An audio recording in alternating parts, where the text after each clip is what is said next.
trabalho foi se estruturando, ela foi formando também uma organização de como se distribui os postos de trabalho, como se distribui as funções entre homens e mulheres. Inicialmente, quando se fala da questão da mulher, lá atrás eles buscam algumas justificativas para falar sobre a divisão sexual do trabalho, ou para se falar da questão salarial, usa-se, né, esse elemento primitivo a nossa sociedade primeva, né, que a gente não sabe quando foi exatamente que isso aconteceu. Eu digo supõe-se porque também assim, a gente teve tribos, muitas tribos humanas que eram matrilineares, né, que a mulher tinha um papel maior na sociedade, na organização, na caça. Não é correto dizer que só os homens caçavam, as mulheres ficavam em casa cuidando das tribos, cuidando dos filhos, não é correto. A primeira coisa, né, a primeira coisa do que é homem, o que é se tornar-se homem e tornar-se mulher. Tem muita discussão hoje, que tem a ver com a questão de gênero, né? Aqui, então, o que a gente coloca de princípio, que é o elemento básico da sociologia, é que ninguém nasce homem e ninguém nasce mulher, né? Embora você pode nascer com o sexo masculino ou feminino, a ideia de gênero, de se construir como identidade sexual, ela vai perpassando ao longo das suas experiências da vida. Mas que os papéis sociais, no sentido dos papéis sociais, é o desempenho de tarefas, que na verdade você vê que a questão salarial, ela passa por a questão do desempenho de tarefas e retribuição por essas tarefas. Certo? Uma retribuição desigual. E aqui a gente tem então tarefas femininas, como a cuidar dos irmãos, cuidar dos avós. Essa é uma coisa muito interessante da questão do trabalho feminino, porque uma parte do trabalho feminino é o trabalho em casa. Aqui eu saquei isso, né, do cuidar, porque o cuidar tem a ver com uma dupla jornada. A gente fala de dupla jornada, hoje se fala até em trijornada, tripla jornada, né? A dupla jornada é porque a mulher, além dela trabalhar, vender sua força de trabalho, ganhar o seu salário, ainda no final do dia, mesmo que ela seja casada, ela tem que chegar e tomar conta de todas as tarefas do lar, certo? Ou seja, ela acabou a jornada dela de 8 horas, aí tem que chegar em casa e fazer as atividades domésticas. A gente fala que é um trabalho não pago, né? E na vida das mulheres, um elemento que a gente pode observar é que, quando é criança, ela cuida dos irmãos, dos filhos, cuidando dos avós, dando remédio para os avós, né? Levando a roupa para passear, esse tipo de coisa, né? Indo buscar pão. Limpando a privada com o pai do menino. Isso. Já coloca as crianças dentro desse desde cedo. E o menino não se coloca o menino para fazer esse tipo de trabalho. Porque tem uma ideia que isso vai deixar o homem menos homem. É uma coisa muito maluca. É uma coisa meio sem nexo, mas ela tem um fundo. Ela tem um fundo.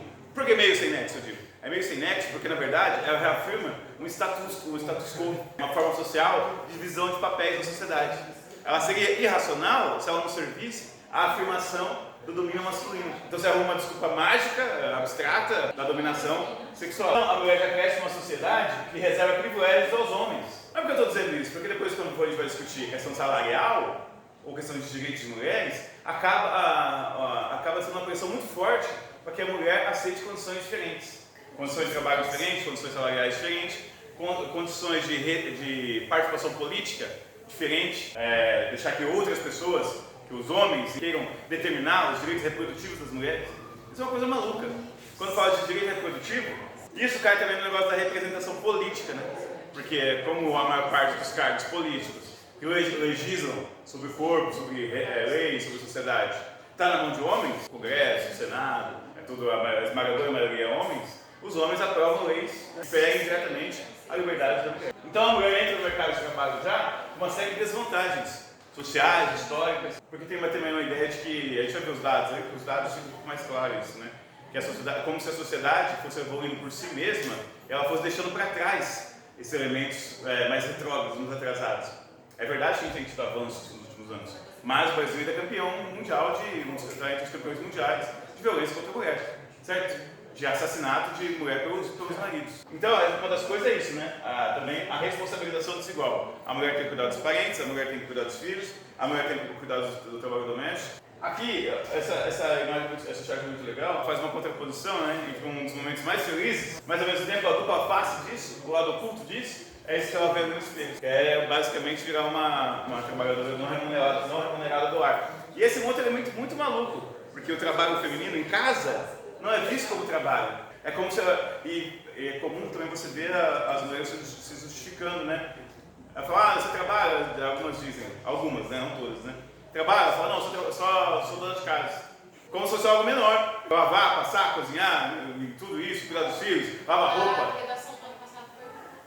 É um elemento muito importante na sociedade, porque os movimentos sociais, os movimentos feministas, têm cobrado muito isso. igualdade de trabalho, igualdade salarial, igualdade de direitos, né, entre homens e mulheres. Isso é uma coisa interessante, que as mulheres são a maior parte da sociedade. Porque é muito interessante como é que funciona o conjunto de ideias, a ideologia geral da nossa época, na nossa própria cabeça. Porque não fica claro pra gente, é fácil olhar sobre os dados, mas no dia a dia não fica claro pra gente que as mulheres são a maioria. Elas são a maioria. Então, na verdade, o sistema, o estatuto do trabalho, o estatuto salarial, devia ser ajustado às mulheres.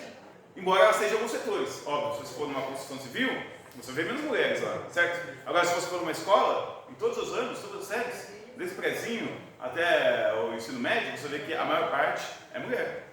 Se você for no hospital, você vê que lá a maior parte é mulher. Elas são auxiliares de enfermagem, técnica de enfermagem, as próprias enfermeiras, certo? Então tem alguns nichos assim, né? Se você vai no restaurante, você vê que dentro da cozinha, a maior parte dos funcionários, a maior parte das vezes, é mulher também.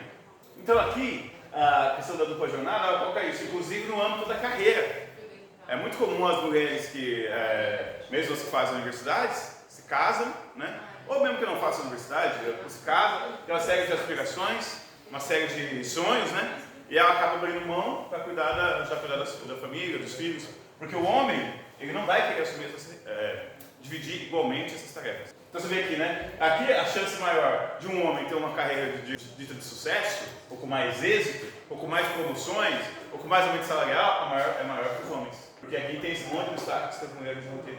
Então a mulher, é engraçado, tem até uma coisa que se fala, quando se arrasta as coisas sociais e biológicas, né? Que a mulher tem mais capacidade de conciliar várias coisas do que os homens, sabe? Então isso meio pode parecer que é um elogio, mas esconde essa outra face, que é justificar o fato da mulher ser obrigada a trabalhar num monte de coisa, um monte de atividade. Enquanto o homem pode só lá, trabalhar, voltar e descansar, voltar no sofá descansar. E acabou. Fim de semana a mulher fica lá fazendo um monte de coisa e você está lá descansando, está com o filho no sofá, sabe? Então acaba justificando essa divisão sexual do trabalho, entende? Mesmo dentro de casa. Leu essa notícia, querida? Estudo da Organização Internacional do Trabalho mostra que as mulheres trabalham mais que os homens. Ela disse: tive tempo ainda não, porque ela está aqui entregando remédio de trabalho, a criança ali puxando ela, entende? E o cara está aí, sossegadão. Porque a atividade, isso aqui só não é tão engraçado porque é um retrato fiel da realidade, que acontece na maior parte dos lares brasileiros, certo? Brasileiros não, mundiais, né? Em todos os lugares do mundo a lógica é muito parecida. Óbvio que sempre tem país que é muito pior, né? O que a galera usa muito é isso, patriarcado, certo? Que é a sociedade patriarcal do pai, do patrão, que é sempre da figura masculina, e sempre marcando sempre esse domínio sobre a mulher, certo? Isso vai desde a família, com controle, opressão, violência e desigualdade. Isso que eu dizia aquela hora, né? Então assim, quando é criança, a menina, ela já tem que ajudar a cuidar do irmão e dos mais velhos. Aí depois, quando ela está na fase adulta, é o marido e os pais. Aí ela tem que cuidar do marido, dos filhos e dos pais dela. É muito comum também, nessa coisa da divisão do trabalho, você vê que quando a mãe fica velha, quem cuida é a filha. Mas se for o pai, também é a filha. Entende? Que aí o quê? O homem fica sempre sendo poupado desse tipo de trabalho, do trabalho doméstico, do trabalho no interior da família. Então aqui a família, ela aparece, engraçado isso, né? Porque quando você é jovem, adolescente e tal, a família aparece, você debaixo do teto do seu pai e da sua mãe, como um sistema de opressão, né? Então você quer sair da casa da família para ficar mais livre, para ser para você e tal. No caso do homem isso até funciona um pouco, né? Porque depois ele vai sair da casa dos pais, vai se casar, nesse caso, né? Ele vai se casar, a esposa vai estar lá, e a liberdade dele vai ser mantida, certo? Agora, no caso da mulher, ela sai da opressão do pai e da mãe, né? Ao longo da sua infância e adolescência e tal, para depois entrar na opressão da família. E aqui passa uma série de coisas, né? Tem um debate ao longo do século XX, sobretudo pelas correntes feministas do marxismo e tal, né? Como que fazia para melhorar as condições das mulheres. E essa é uma coisa interessante, essa ideia, né, de cuidar é coisa de mulher. E na verdade, a gente tem que pensar que cuidar é papel de todos. Aqui eu trouxe alguns dados também, a inserção das mulheres no mercado de trabalho. São dados do último censo do IBGE, número médio de horas semanais dedicadas aos cuidados de pessoas ou a afazeres domésticos. Aí você vê que as mulheres, pretas e pardas, elas gastam semanalmente pelo menos 22 horas para cuidar de pessoas ou afazeres domésticos, certo? E os homens, aqui, 11%. Ou seja, metade das horas. Aqui são os caras que, mesmo eles ajudando as mulheres em casa, ainda assim a taxa de participação dos homens é muito menor. E se mantém, se você for ver aqui, homens brancos e os homens pretos e pardos, é basicamente a mesma porcentagem. Aqui dá para ver que as mulheres brancas, elas gastam mesmo menos tempo com cuidar de pessoas e afazeres domésticos. Isso aqui provavelmente tem a ver também com a questão da renda, né? Porque se entre as mulheres brancas tem uma parcela maior que tem uma renda melhor. Por causa disso, ela pode pagar uma diaria, pagar outro serviço, lavanderia, almoçar mais fora, jantar mais fora, certo? Isso acaba aliviando um pouco. Só que ainda assim é pouco. Diluir em 2 horas, né, em média. Né? O que isso tem a ver também? Que se a mulher tem mais atividade em casa, mais atividade doméstica, ela acaba tendo menos horas para trabalhar fora. Então, se ela vai criar um emprego, ela vai criar um emprego meio jornada. Mas por quê? Porque a mulher não quer trabalhar a jornada inteira? Não, porque alguém tem que cuidar das crianças. Alguém tem que fazer comida. Alguém tem que lavar roupa. Então, isso, inclusive, isso inibe a participação da mulher no mercado de trabalho. Aqui é a taxa de ocupação, né? Os homens, como as mulheres, elas têm que trabalhar menos horas para poder cuidar da casa também, acaba que no mercado de trabalho remunerado, a taxa de ocupação é maior entre os homens, porque os homens acabam trabalhando mais horas fora, correto? Enquanto a taxa de ocupação dos homens é 57,20%, a das mulheres 42,80%. Pode falar 57% e 42%. E a taxa de desocupação, então, ela acaba sendo maior entre as mulheres do que entre os homens, né? Enquanto que 45% entre os homens, 54% para as mulheres. E aqui, agora quando se fala do tempo de trabalho parcial, que ela está trabalhando em casa e fazendo outra coisa, o homem fica 12 horas no trabalho, a mulher não vai poder ficar, porque ela só vai ficar, se a mulher ficar 12 horas no mercado de trabalho, o que vai acontecer? Vai falecer os filhos, né? Então você vê que a taxa em tempo parcial entre as mulheres é muito mais alta, 28%, na verdade é o dobro. E o rendimento médio? As mulheres, tem muitos dados mostrando isso, às vezes com a mesma ocupação, ela ganha menos que o cara, sabe? Você tem lá, por exemplo, uma empresa que tem 10 secretárias e secretários, sei lá, dentro da empresa. Aí tem diferença de salário, olha, que a mulher ganha sempre menos que o homem. Então o rendimento médio dos homens, 3.235, e das mulheres, 2.500. Quase R$1.000 a mais, quase R$1.000 de diferença. Isso aqui são os dados dos primeiros 3 meses de 2024. A menor participação das mulheres na força de trabalho é um indicativo de que a inserção delas é marcada pela necessidade de conciliação da dupla jornada entre trabalho remunerado e as atividades de cuidado ou afazeres domésticos. Ou seja, trabalhar menos horas e ser mais explorado é uma coisa que a própria condição da estruturação familiar, da divisão sexual do trabalho, coloca para as mulheres, certo? Isso aqui é uma coisa, você vê quando você olha os dados assim, fica tão evidente, né? Mas que no dia a dia, às vezes a gente não consegue racionalizar e pensar como se encaixa. Você vê que aqui os homens mais escurinho e as mulheres mais claras. O setor privado sem carteira, 38% é homens e 26% mulher. Quanto ao trabalho informal, você vê que os homens são mais. Trabalho informal, os homens são mais empregadores que as mulheres.